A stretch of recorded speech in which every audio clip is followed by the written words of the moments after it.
So I want to start by saying a really warm welcome to everyone and a huge thank you for joining this afternoon. It's been absolutely brilliant to see the sort of level of enthusiasm for this event as well.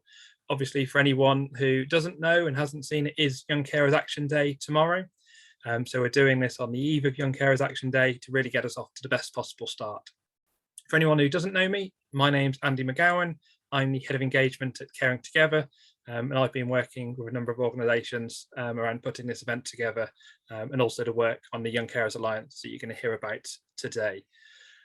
So in terms of just a few bits of housekeeping, so please do keep your microphones on mute.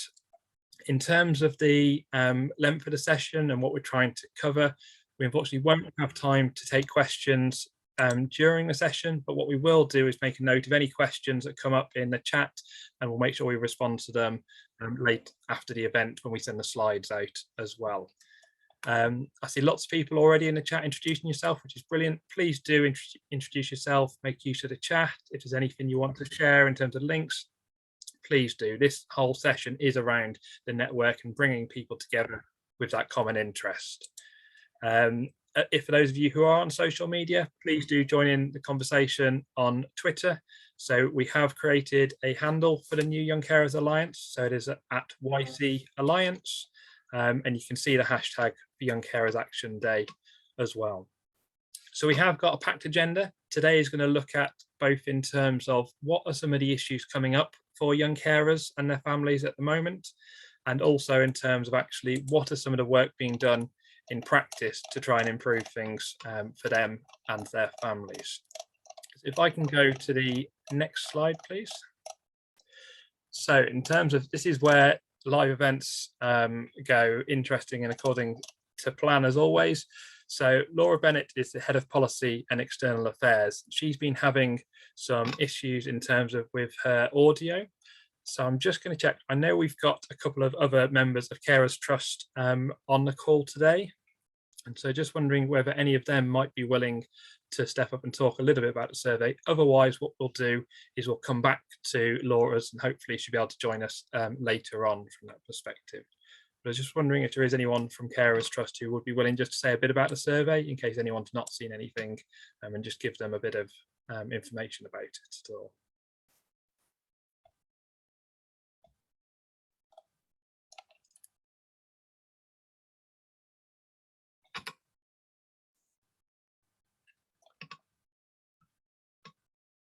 So in that case, what I'll do is in terms of, we'll go on to the next part of the agenda from that perspective. And as I said, hopefully Laura will be able to join us later on. So in terms of one of the things that has really come up a lot from young carers recently has been around the issue of identification and support within hospitals. So many young carers have been saying actually they're caring for the person who's going in and out of hospital. They might be visiting them within hospital, but quite often they've not been recognised or taken into account at all from that perspective. And one of these examples was a young carer called James, who's part of our Norfolk Young Carers Forum project. And James's situation was one where he actually was a primary carer for his mum. Mum was in hospital. And actually he had a really negative experience from that perspective. And what you're going to see in a moment is a video that we helped the Norfolk and Norwich Hospital produce, because we linked them in with their patient and experience team to really share actually James's feedback. So in that situation, they did actually put it right from that perspective, which is the main thing. But one of the positives that came out of this is actually the hospital committed to making this film. So they produced it off their own back. So hopefully people will agree when they see it that actually it shows both James's experience from his own perspective, but also why it's so important to make sure that we're looking at the needs of young carers in relation to hospitals as well. So hopefully, we've tried the audio before, so hopefully this is going to work seamlessly, he says.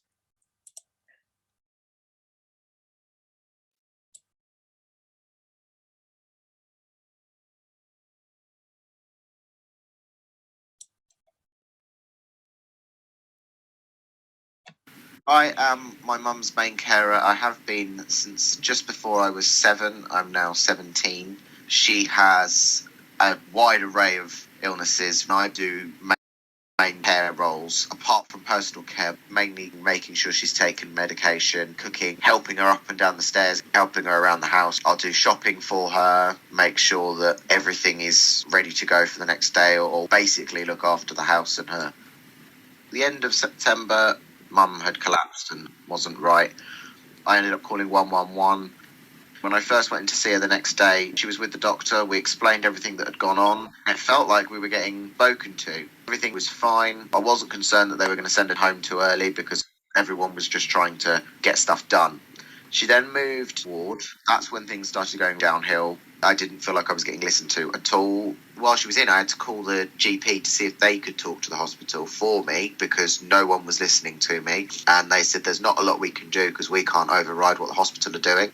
She was having medication changes that wasn't being communicated to her, which would stress her out more. I couldn't get anything from it because I wasn't next of kin, so they wouldn't talk to me. The experiences would put a lot of stresses on me. She called me at midnight on a school night in floods of tears because nobody was listening to her. I lost all faith in the hospital, treating her the way they were and not really listening to me either. No matter how many times I said, I am the main carer, I am the one who is looking after her, nothing was brought forward. To be honest, I don't even think anything was actually put down on the notes, despite Mum being told there was, because I feel if it had been put on the notes, they would have spoken to me. It was while she was still in hospital, and I was living on my own at the house. I had the mental health team call me several times thinking she'd been discharged. I had occupational therapist at the house thinking she'd been discharged, which added more stresses because I'm thinking, well, why haven't I been told all of this? And is she being discharged today? Is there stuff going on that I've not been told about? And it just seemed to go on forever. I asked countless times, can I have a meeting with the discharge team and her clinical team before she gets discharged, so I'm aware of everything that they've done and concerns that I have been raised and answered. That never happened. I ended up having a meeting just with a discharge clerk. There wasn't a lot he could answer, and she was discharged with the wrong care plan, so they signed her off, and then we've heard nothing.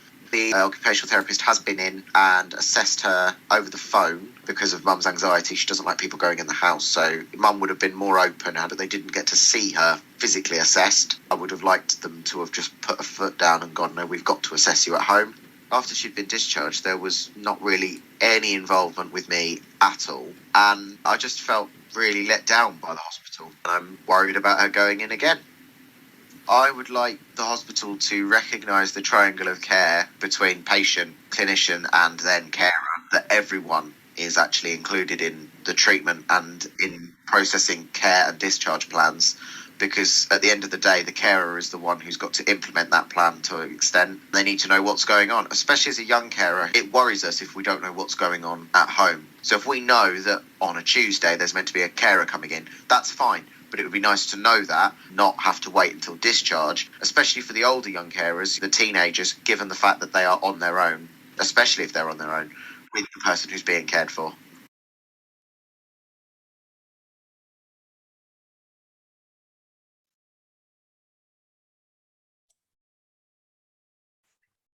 Thanks, Eloise.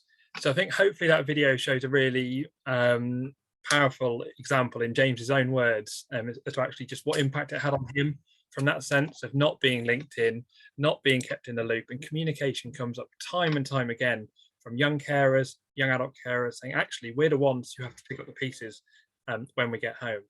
I am pleased to say that this story actually had a positive ending. So James did some work with one of our awareness team and the hospital to really try and raise awareness of hospitals and young carers from that perspective. So we've been doing awareness raising sessions, and actually just this week we're doing specific awareness raising sessions with the discharge coordinators from the Norfolk and Norwich Hospital. And as a result of all of what happened on the back of James's experience, the Trust have actually now achieved our carer-friendly tick accreditation for health, which was awarded by a group of young carers and carers to show actually that commitment to carers and actually what they do have in place. And it's safe to say things do still go wrong, but actually in practice, in terms of the reality is there are systems in place for young carers to share that feedback, as well as other carers as well from that sense. In terms of just seeing someone in the chat saying they didn't see the video, if anyone didn't see, the link will be in when we send it around, but I'm hoping it worked for everyone else because it worked from my perspective as well. So in terms of, we've got Laura, I'm pleased to say, from Carers Trust has now joined. I'm just going to see whether you can hear me or not, Laura, and you can see things. I know there were some tech issues earlier. Things working for you now? Yes, thank you. I can see and hear. Brilliant, perfect. Well, in that case, Eloise, can you just go back to Laura's slide? And if it's okay with you, Laura, I'll hand over to you just to be able to talk a bit about your Carers Trust survey that you've been doing.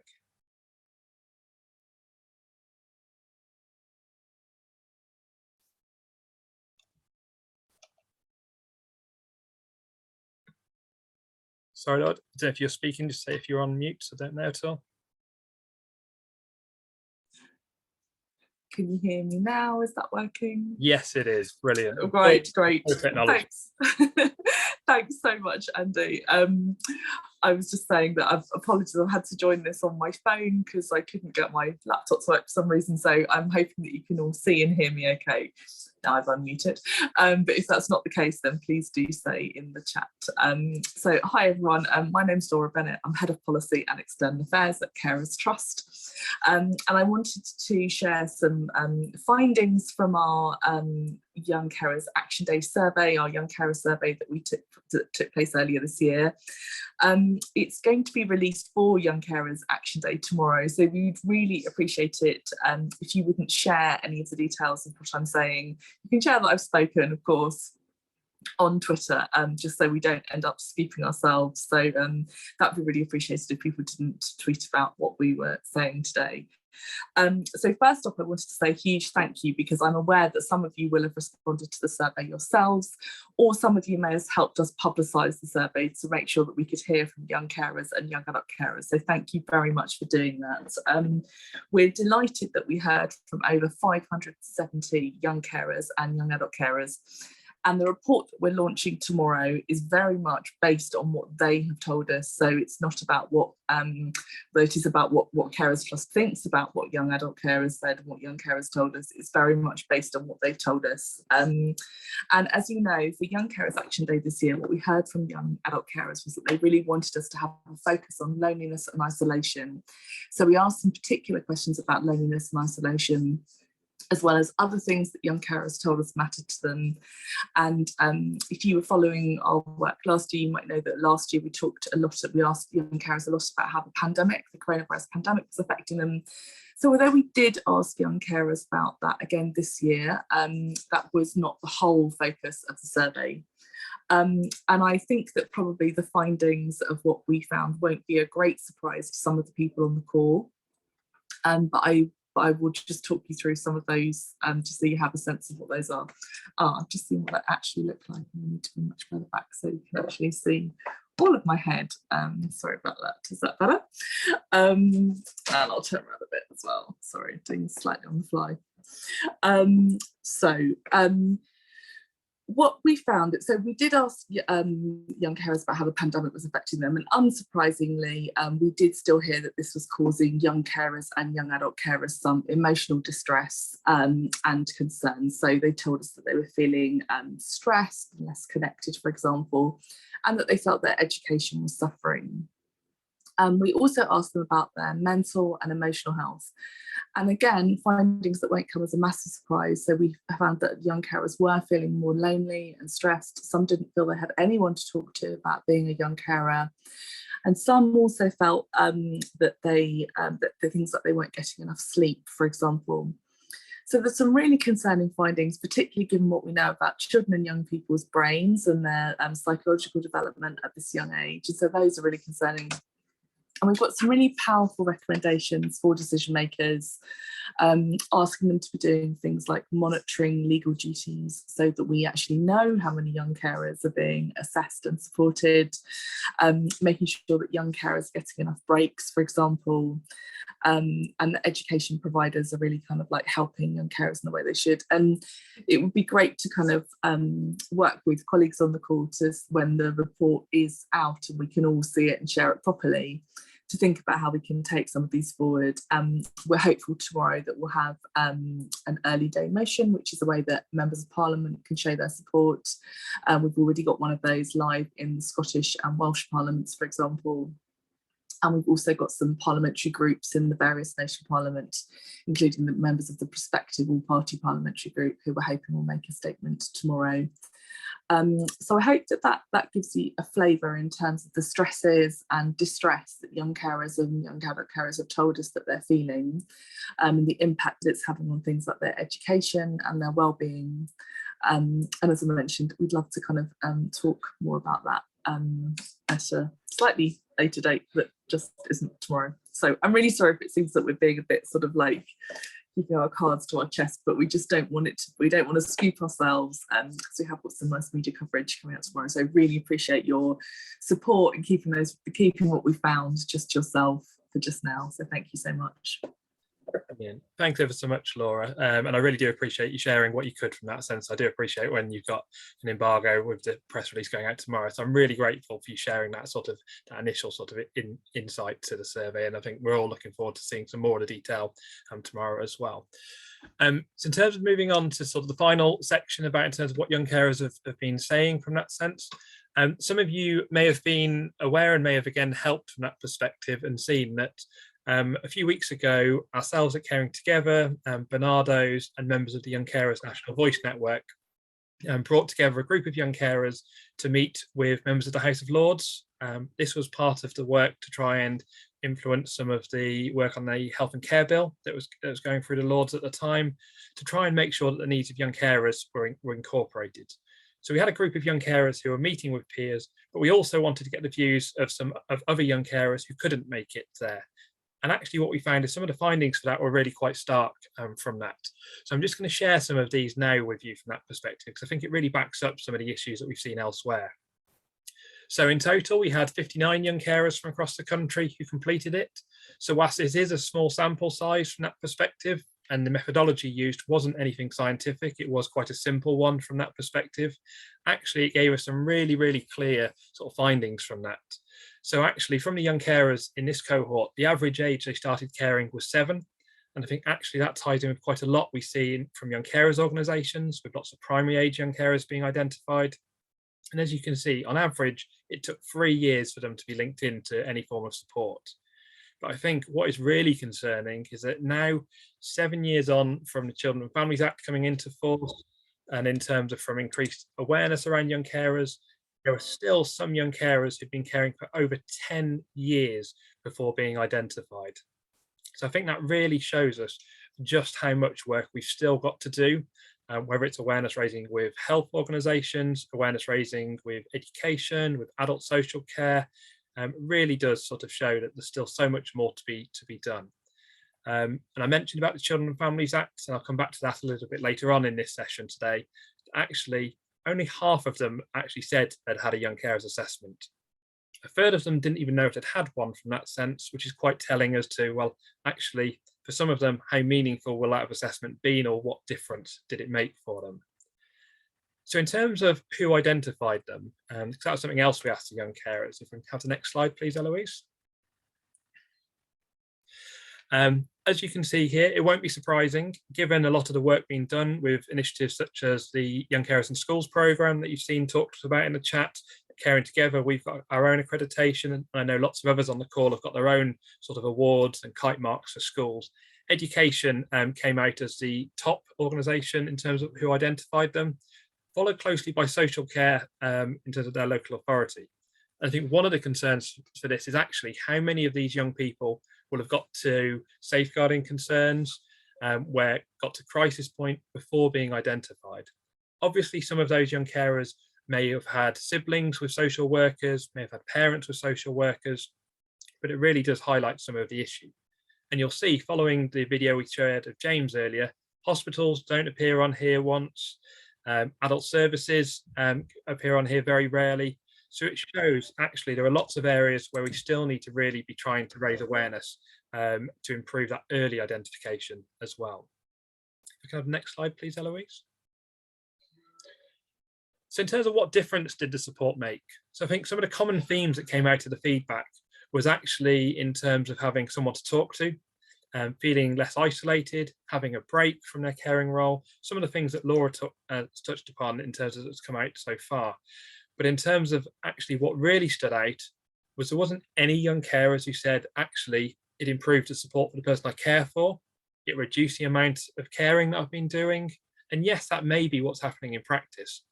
But I think there is still work for us all to do to say, actually, how do we try and tackle that?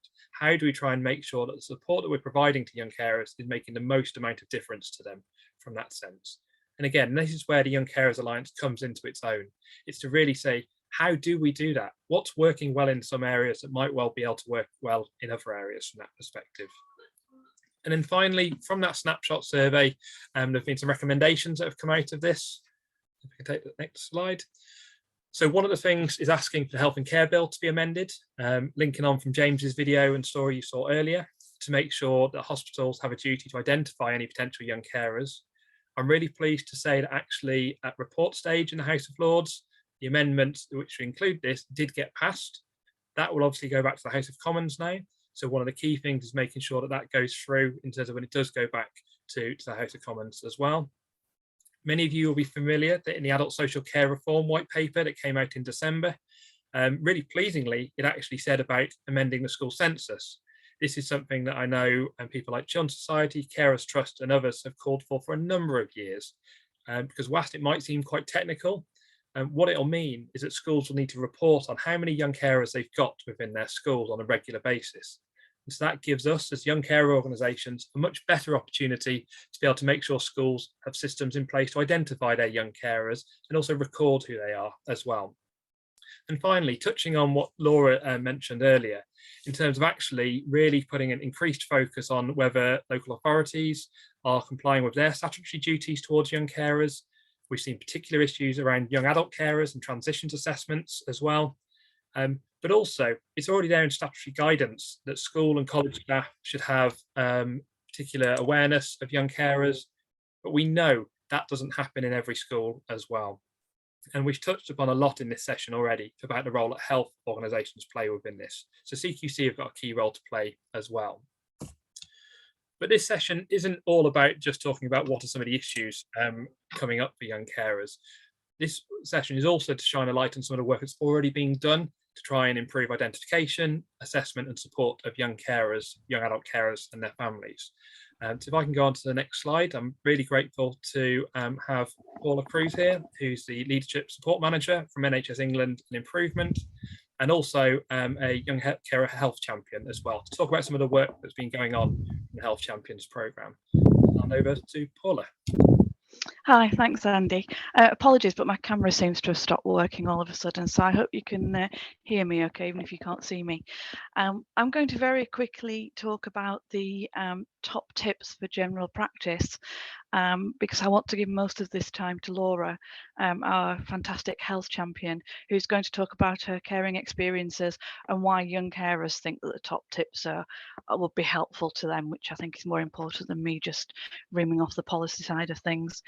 So the top tips is part of the NHS long-term plan objective, which is specifically for young adult carers and young carers, and it was to roll out these top tips for general practice, which had been developed specifically by young and young adult carers. So we went out, we started off with the Children's Society Young Carers Festival that has around 1,800 young carers there, and we took a stand and we stood and we spoke to about 400 young carers and asked them what their top tip would be for GPs. As you can imagine, we got inundated with various ideas and suggestions. We then went and took those back to the Young Carer Health Champion programme that I lead on, and we went through all of these comments, and with the health champions, we pulled them into 5 themes. It was kind of very obvious, even though there was nearly 400 comments, it became quite clear that there were just a small amount of themes throughout all of that. So we pulled those together, and those 5 themes I will just run through quickly now. Number 1 is recognise that young carers have individual needs and shouldn't all be treated the same. There was some feeling about just because you identify them as a young carer, don't assume they all need the same support and they all need the same things. They very much felt that they were individuals rather than a young carer. There was listen and think about the support and understanding a young carer may need. So that was very much kind of think about them as being a young person and not necessarily as being a carer. They will need different things from an adult carer. Listen and hear what young carers are saying. So they felt that they weren't always listened to. And I must admit, I'm kind of like this myself sometimes. Somebody starts speaking and you kind of start making assumptions straight away instead of actually listening to what they're saying. And they said they felt that happened to them quite a bit. So they were very keen actually being listened to. I noticed that Helen Watts in the chat was asking about data on the next one, which was avoid relying on young carers interpreting for the person they care for. We had a young girl that had gone into a surgery with her father, which just didn't work for either of them. It was very embarrassing. And she was embarrassed just kind of telling us about it, but she very much wanted to flag up that she found that how awful that was for everybody. And it just seemed to be something that's coming through more and more, which really shouldn't. And then the last one was think about how you make appointments more accessible. Can you offer after school appointments? Could you offer double appointments? Nowadays, obviously, they do a lot of telephone and video appointments, which was something they were asking for at the time. So there were 5 really strong themes that they wanted GPs to think about. They are getting embedded in some areas. Last week, I heard of an area that sent out a mouse map with these onto every GP in their CCG, just to flag them up. So I'm really interested if any areas are doing any good practice around that. I'd be very keen to know. We have a couple of projects ongoing at the moment, one in Newcastle, which are due to finish at the end of March, and we'll make sure that the information from those comes out to people.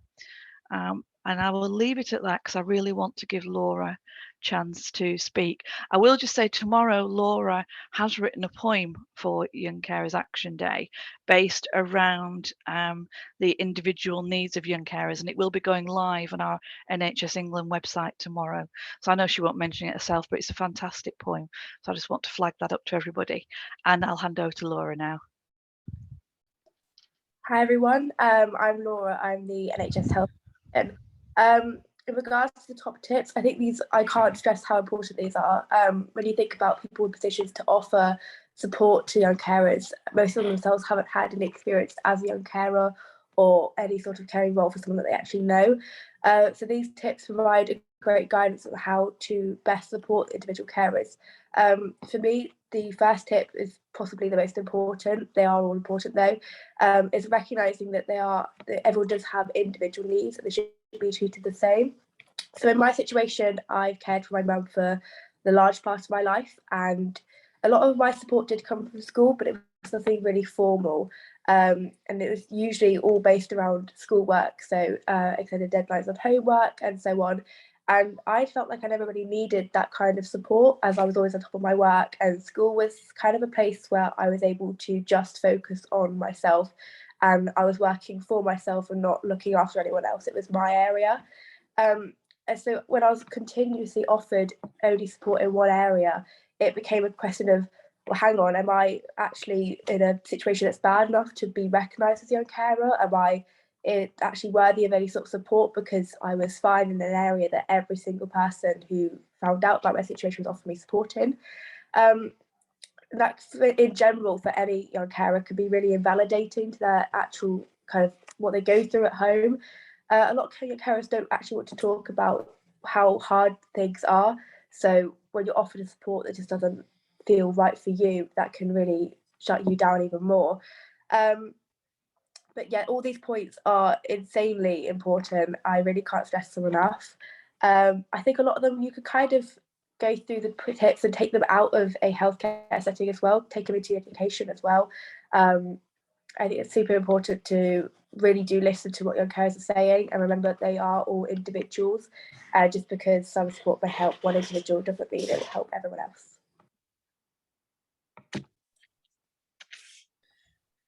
Brilliant. Thanks ever so much, Paula, and in particular Laura as well. I think we've been able to see just actually the impact some of these top tips can have, and they are practical, simple things as well.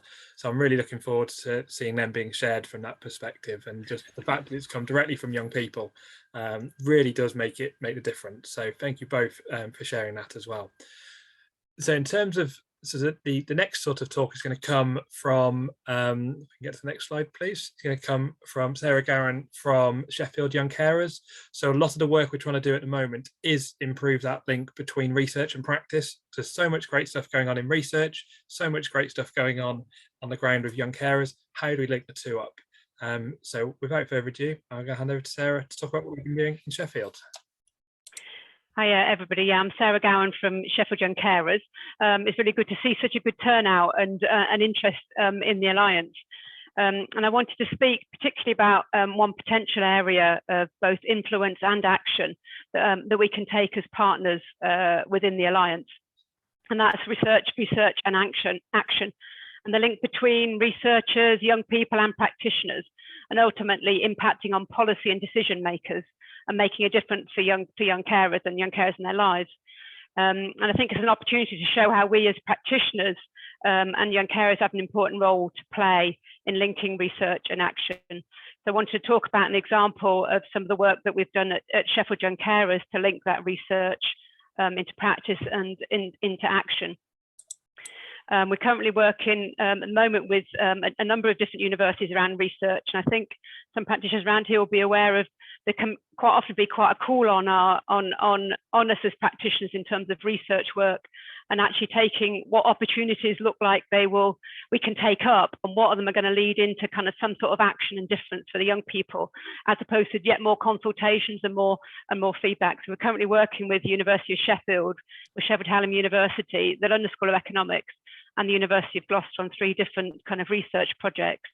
The example I wanted to use to illustrate the potential is research that we've done around inappropriate caring that young people are doing. They're doing it right here and right now.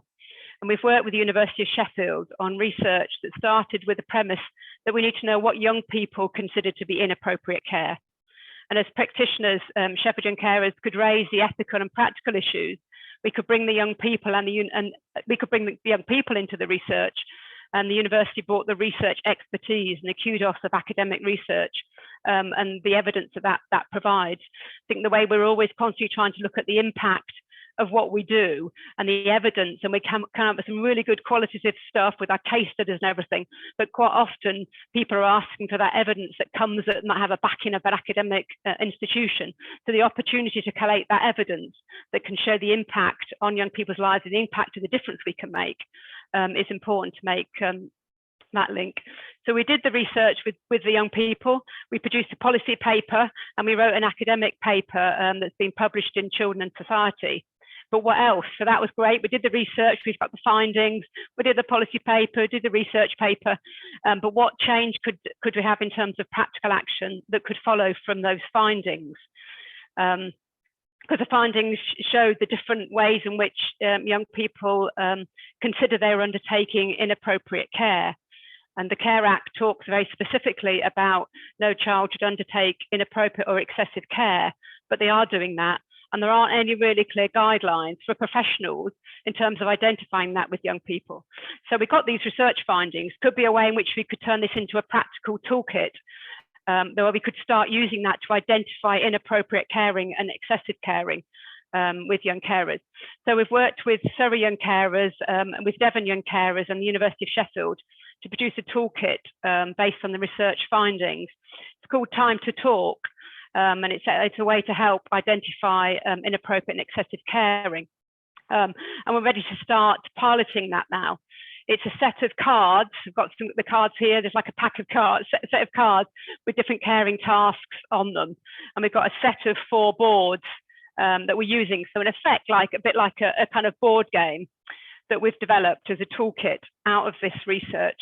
And we're going to start piloting that in the hope that that is going to start out of that, create some guidelines and some clear set of guidelines for professionals to identify inappropriate caring. And then this will address a key right that's within the Care Act about no child undertaking inappropriate care. And hopefully then these guidelines can then be presented to policy and decision makers and form part of a campaign to enact the legislation. So it's all those different steps that I feel it's quite important. If we're going to do research, what's the practical outcomes? What can we then do? How can we then take those on again to create policies and initiatives that really create change on the ground? Because if we're doing that research, it has in the end to create that change on the ground. And I saw there's loads more examples out there, and hopefully the Alliance will lead to more opportunities to link research and action, ultimately leading for change for young carers. Yeah, so thanks for the opportunity for sharing that, the one we're working on. Brilliant, thanks, Sarah. And I think just that point you said about in terms of that need to take action, I think is really key. We've just seen in the chat from that perspective that actually young carers are often saying these are the issues that are being faced, and a lot of the time it's stuff we've been hearing and we've been talking about ourselves for years. So I think actually one of the purposes of the Alliance, which we talk about moving forward, is about helping taking those voices and actually saying, great, what action are we going to be taking? Actually, what are people going to be doing to actually turn those rights into reality? Because I think that's the key. There's no point having rights on a piece of paper if actually they're not making meaningful difference as well. And one of the groups who've been really trying to do that in practice is the Young Carers National Voice Network. So I'm really pleased to have Ruth, who's from the Carer Centre for Brighton and Hove, and also Thomas, who's a young carer from Sheffield Young Carers as well, both who are members of Young Carers National Voice, who are going to talk about some of the work that they've been doing to try and actually make a change, and some of the resources they've produced for Young Carers Action Day. So I'll hand over to Ruth and Thomas. Fantastic, thanks, Andy. I feel ever so slightly fraudulent being the one who's somehow become a face of National Voice. I think I sort of ended up here by default, where it was like, does anyone volunteer? And everyone takes a step backwards and you're sort of just left looking around. No, I do quite like the opportunity to talk, so I'll try and keep it into our little allotted slot. My husband's giving me an amused look right now. Can I have the next slide, please? Young Carers National Voice is a network of young carer services, bringing together our young people and our workers to talk about the key issues for young carers and to come up with campaigns led by and chosen by the young people and really driven by the things that they think are important. And we also, in amongst that, done some training around how to carry out that campaigning work as young people. So it's really setting them up to be able to advocate for themselves around the issues that are important. Alongside that, we've had young people's meetings. We've also had a network meeting of young carers managers and young carers leads that has been invaluable over the period of the pandemic, where we've been able to share resources, we've been able to talk about and muddle our way through all the massive changes that happened in terms of protocol and rules and regulations for supporting young people. And that's been an incredible support to everybody in terms of staff that are involved in the network. And I joined in March, so just as the pandemic hit. And I'm going to use my opportunity to do a little shout out, because I wouldn't have been involved if it hadn't been for Faylin, who I know is watching today. And Young Carers Project Brighton misses her deeply. She was one of our trustees, and she's now the other side of the pond in America, doing wonderful, exciting things. But Faylin pointed me towards this network, thinking that it'd be great for our young people, and it truly has been. The very first meeting happened in person in February, with a small number of young carers groups getting together, and then moved into online meetings after that. And we now continue to meet online, but with the hope that we'll be able to start doing some in-person stuff again soon, depending. We've got about 20 young carers organisations involved in the National Voice Network now. And those meetings where there are the workers and young people, the most important people, are really quite spectacular to see that they are finding common ground in their experiences, but also that the same issues are coming up for young people across the country. And I want to hand over to the lovely Thomas from Sheffield Young Carers, who's going to talk a little bit more about the National Voice Network from the young person perspective. Thank you. Can I have the next slide, please? So the Young Carers National Voice was a great opportunity for young carers to speak as one, to have one voice to address all the changes that we need. And it also gives us a chance to address the postcode lottery that is accessing support as a young carer. The first year of the network, we wanted to create a collective campaign to focus on identifying and supporting young carers in education settings. We created some top tips and an identification guide, which was sent to over 2,000 schools and colleges. We also created a petition to make it a requirement for every school to have a young carers lead. Currently, schools aren't required to have these leads, but these leads can create massive amounts of support for young carers, as well as giving them well-valued respite. In addition to our campaigning, we also met with the Children's Commission for England, where young carers from across the nation brought up the issues that were affecting them, from the lack of carers benefits for young carers, to the lack of recognition and the lack of support in educational settings, to the inequalities throughout the United Kingdom, the differences how we get treated in Scotland and England, Wales and Northern Ireland. And we co-produced the Young Carers' Rights, Making Them Real document. We've met with members of the House of Lords as part of a campaign to get young carers included in the Health and Care Bill, which has now passed the Lords. So now it's all on the Commons to hopefully keep it in there. Next slide, please. So our current project then, which was again chosen by the young people out of a list of things that they thought was important, has been focusing particularly on the area of mental health. And we took a kind of two-pronged attack on this. We looked at the needs of the young people around their own mental health, and especially the problem of the increasing need for mental health support services versus the declining access to those services, especially in light of the pandemic and the impact that that had on all young people, but especially our young carers. And also looking at dealing with mental health services as a young carer and what would improve their experiences when they have a parent or a loved one who's under the care of mental health services. Out of that, we've produced a top tips for mental health professionals document, which is full of ideas, good practice, things that young carers have found difficult, and we're releasing that as part of our Young Carers Action Day piece of action. And there is also a template for referral forms for mental health services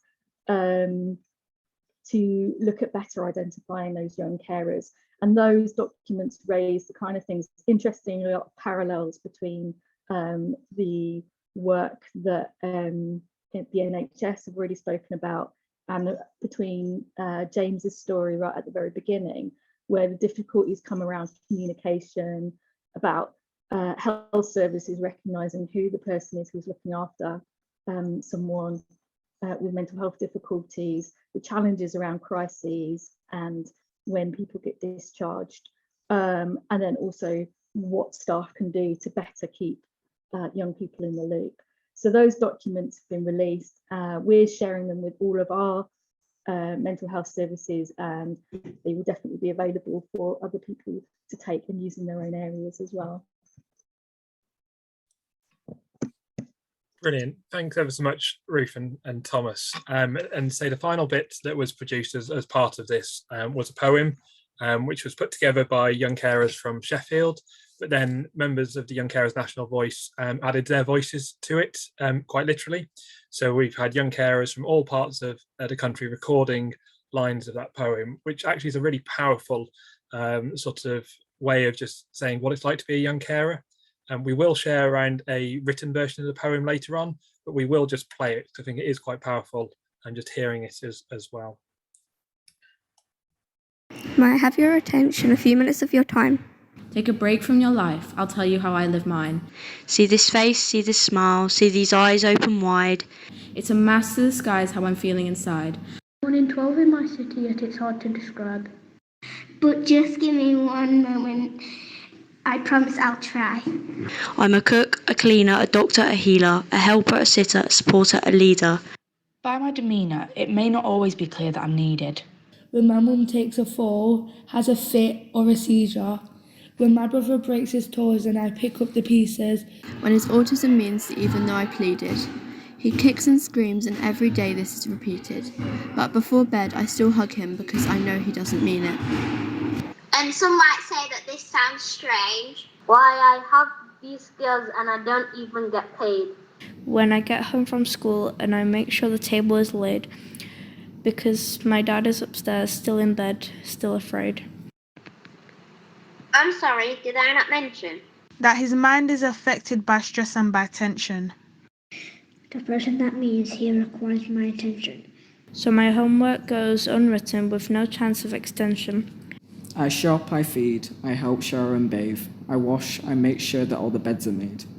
I talk, I listen, I cuddle, I play. I make sure that the medicine is stored safely away. And even though I know that those who love me understand, It's hard to keep up friendships when I'm having to cancel plans. When phone calls go unanswered and when they say they'll lend a hand, sometimes it feels that it's only me who can. So thank you for listening to the words I have to say. About how I live my life, about what I do each day. I hope, I dream, I wonder, I pray. Because I am a young carer, and I wouldn't have it any other way. And I hope you agree. I think that just hearing so many different voices, so many different ages from so many different parts, just really sums up the fact that every single young carer is different. And I think it's a really powerful illustration about some of the issues that are being faced as well. So people are asking, is it available? I'll be covering that in a second. And the answer is absolutely yes. And we're really keen for people to share it far and wide. Because there's a lot of work going in. I have to give real credit to Laura from Sheffield Young Carers, who collated all of the different voices, the different WhatsApp clips, the different recordings and emails to turn it into that as well. So thank you. So I've got the joy of trying to follow that. I don't know why I blame myself. I set the agenda. But the final part of this session is really just to say we've heard a lot about some of the issues. We've heard about lots of some of the best practice going on as well. But what next? What are we trying to do with all of this? And so I'm going to be talking a bit about, in terms of the Young Carers Alliance, what it is and what we're trying to hope to achieve. So if I can go to the next slide, please, Eloise. So in short, the Young Carers Alliance is designed to be a network that's there to provide that strong collective voice for young carers, young adult carers, and those who support them as well. So whether that's someone involved in policy, so we've heard various things about some of the policy work going on today that Laura was talking about, some of the brilliant practice examples, whether that's direct support. We've seen that in the chat about questions about how to identify young carers and enrolment. We've heard about in terms of young carers assessments and some of the issues there, awareness raising within hospitals, but also research as well. I'm so delighted we've got a range of researchers from different universities on the call today. And again, it's an opportunity to really link those up to say, actually, what are the issues happening for young carer organisations? Is there any research being done about it? But also many young carer organisations are in similar positions of having to say, why young carers? Why this project? Why this piece of work? And actually having some of that research and that academic background that Sarah talked about earlier can really help make that case, and also helps researchers to know that what they're doing is the latest issues facing young carers as well. And I think you won't be surprised to see that following that last session about YCNV, that voice is at the heart of it as well. So actually, there are a number of different young carer involvement projects going on. We've heard about the health champions today that Laura was talking about. We've heard Tom and Ruth talking about YCNV. Carers Trust have also got a young carer steering group. I know the Children's Society doing work. The Who Cares campaign have also got some work they've been doing in the Northwest. All brilliant initiatives, all bringing together fantastic resources and really powerful messages with really influential young people. What the aim of the Alliance is to try and help bring them together. Opportunities for members of Young Carers National Voice to collaborate with NHS England Health Champions, to collaborate with the Who Cares campaign, but also to say, actually, how do we get other young carers involved who aren't yet part of any of these initiatives as well? And why are we doing all of this? Ultimately, it's what came up in the chat earlier. It's about turning those rights that young carers already have into reality. It's about making sure that in practice, young carers and young adult carers are getting the assessments they need, they're being identified at the earliest possible opportunity, and also they're getting the support that makes the biggest difference to them and their families. So what does the Alliance look like in practice? If I could have the next slide, please. So So I think the key thing to say about the idea behind the Young Carers Alliance, and this has been a piece of work that's been developed since a research and practice event that we held back in September last year. There's been numerous workshops looking at actually what is it that professionals need who are working with young carers? What is it that young carers are wanting as part of this? And as you can see, there's a whole variety of things of what the Young Carers Alliance is about. And the thing I just want to say is actually, you don't have to get involved in all of the things. So if you're working with young carers and you think, actually, I'd love to pick someone's brain about what they're doing about this, or we've had issues around consent forms or transport. It might be you want questions about 5 to 8 year old young carers. What support do people do for that group? Sibling young carers. That's a particular group that have really been impacted during the pandemic, but often they're missed when it comes to commissioning. Quite often it's hard to know, again, what support does that particular group need? It also provides some of those collaboration opportunities that Sarah talked about earlier, linking up research and practice. At Caring Together, we did a piece of work with the University of East Anglia. I've seen we've got Kate Blake Holmes on the call today. Again, that was a brilliant opportunity to link together what we were doing in practice with some of the issues coming up within her research as well. And it's also to give that stronger collective voice, to bring together organisations at the national level who are working with young carers, with those organisations working directly with young carers on the ground, and also those involved in policy and families of young carers as well, and those young carers themselves, to be able to say, great, we know what young carers are saying, but this is the action that needs to be happening. I think we'd all agree that the fact we're 7 years on from the implementation of the Children and Families Act and the Care Act, and the fact that there are still local authorities where there clearly is no process for young adult carer transitions assessments isn't something that any of us would find acceptable. The fact that young carers on average are going 3 years without being supported, that's close to what we saw in the Bernardo's research back in 2011. And actually the fact that over 10 years on, the situation hasn't got much better shows how much we've still got to do as well. And one of the pieces of work that the Alliance is going to be doing is working with young carers on producing a Bill of Rights and Responsibilities.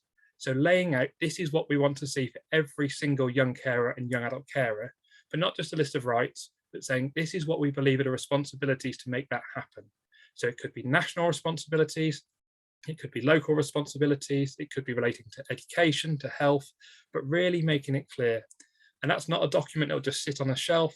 That's a document, the Alliance's task will be to champion that, to make sure that actually we're putting that in front of the people who are making decisions to say, actually, this is what needs to happen for young carers. This is what we need you to be doing about it. We've talked about CQC, we've talked about Ofsted, we've talked about children's and adult services, we've talked about health, education. There are so many people we need to get around the table for young carers, and this is the mechanism we're wanting to do to use that. So anyone can sign up if you've got an interest in young carers. If you're sitting there thinking, my organisation can't get involved in campaigning or lobbying, then even if you want to get involved in information sharing, sharing some of the best practice, hearing from others doing work as well, then the Alliance is for you. If you're committed to helping to improve support and identification and assessment for young carers and young adult carers, then please do have a look, get involved. Resources, we've got a resources directory now that we're starting to make so that some of these best practice we're seeing can be collated.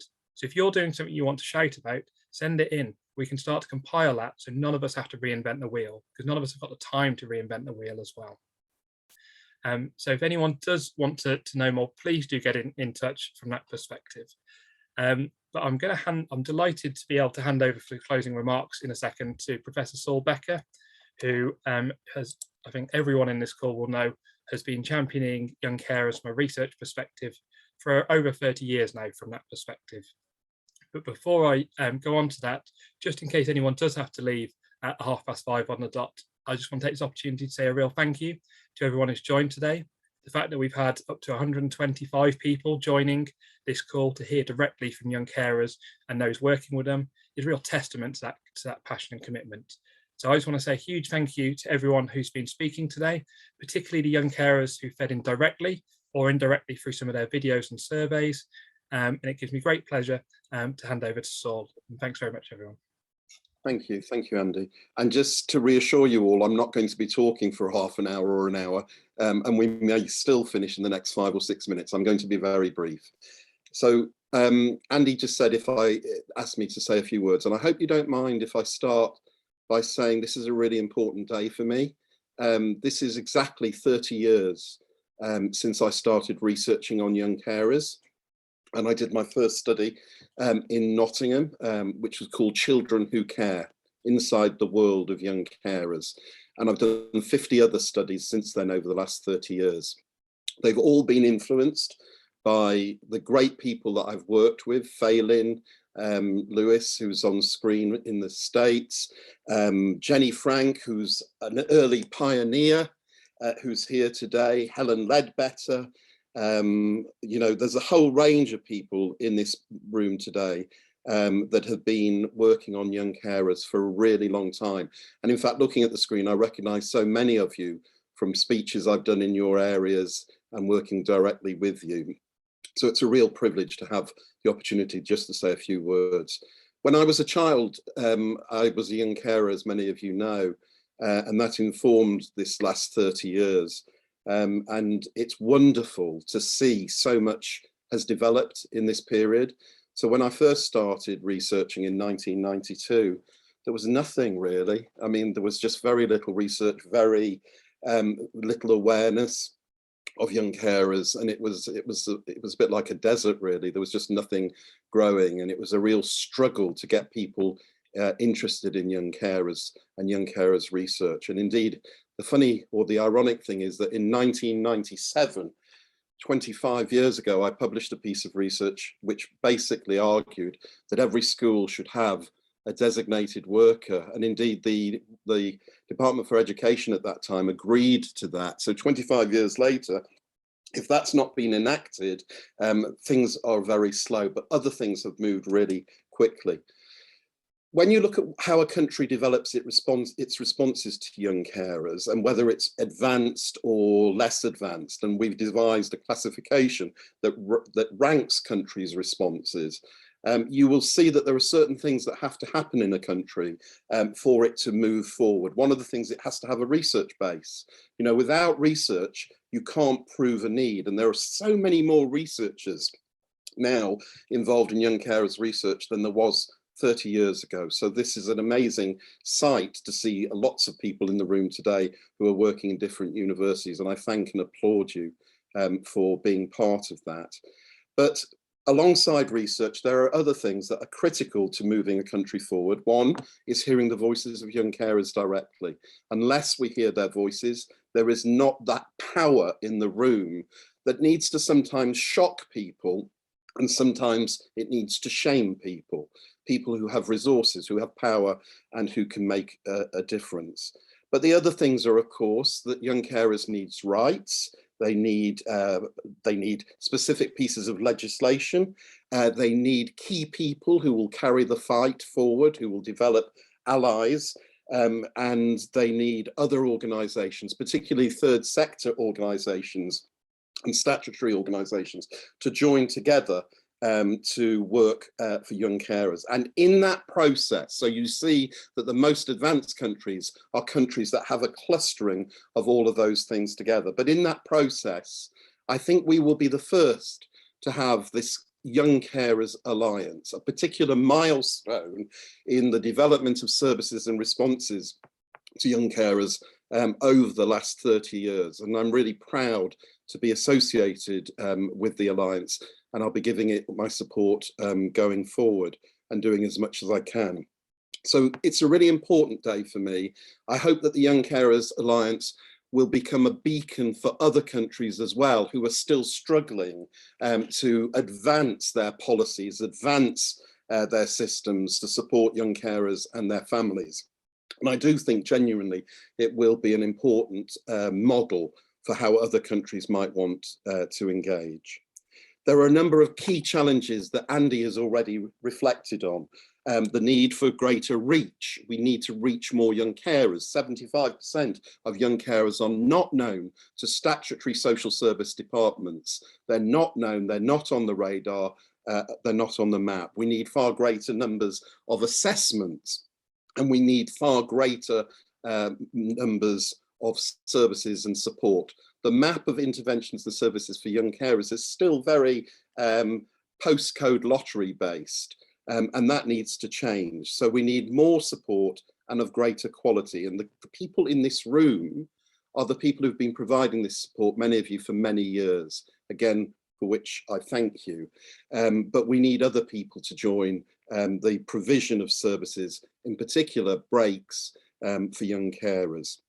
Andy talked about rights and responsibilities.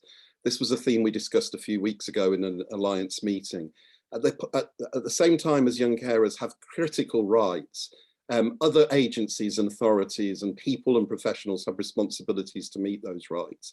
And the big missing side of the equation has been that we need to ensure that the responsibilities of professionals who work in health, social care, education, and other sectors, that they meet their responsibilities, their statutory responsibilities to support young carers. So the rights and responsibilities matrix, if you like, is critical to the Alliance going forward.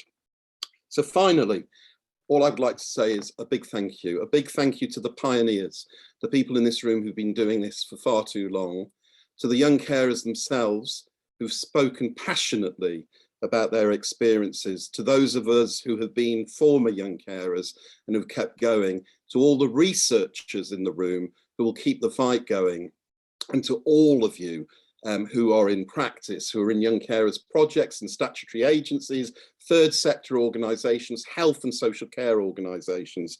It's a real privilege to work with you, and I look forward to the future. It might not be another 30 years for me, I have to say, but it will certainly be a few more good ones. And I really look forward to the power of the Alliance to make a real difference to the lives of young carers and their families. Thanks, Andy, for the opportunity, and particular thanks to Andy for leading all of this. Thanks all. Really, really appreciate both in terms of your words and insight as always, but also your support for this. I think it's really been a testament to that join up. So I think all it goes for me to say in terms of 2 minutes over, I'm going to take that. I'll take that in terms of just to say a big thank you to everyone who has attended. I hope you found it useful. If you've not yet been involved in the Alliance, do get in touch. The email address is there and also the web address. I've earmarked a few dates in terms of people might be interested in getting involved with. So we're repeating some of the research, policy and practice events. So we've got one lined up for Carers Week and one for Carers Rights Day. The themes are yet to be decided because again, I want to put it out to the group, see what will be of most use for people in terms of topics. But also in case people haven't seen, so the House of Lords, there's a select committee being formed specifically around the Children and Families Act, and they've specifically mentioned around young carers. So this gives us a great opportunity to be able to feed in, say, actually, how is it working in different areas? So there's an event that we're going to be holding just to be able to see actually what are people's insights in practice. We will be sending out a survey just to get people to feed in as well for people who can't make it. But if you are interested in any of those, please do get in touch. And again, thank you ever so much for everyone for giving up your time, particularly staying beyond 5 p.m. from that perspective. I hope everyone has an absolutely brilliant Young Carers Action Day tomorrow. Thanks very much, everyone.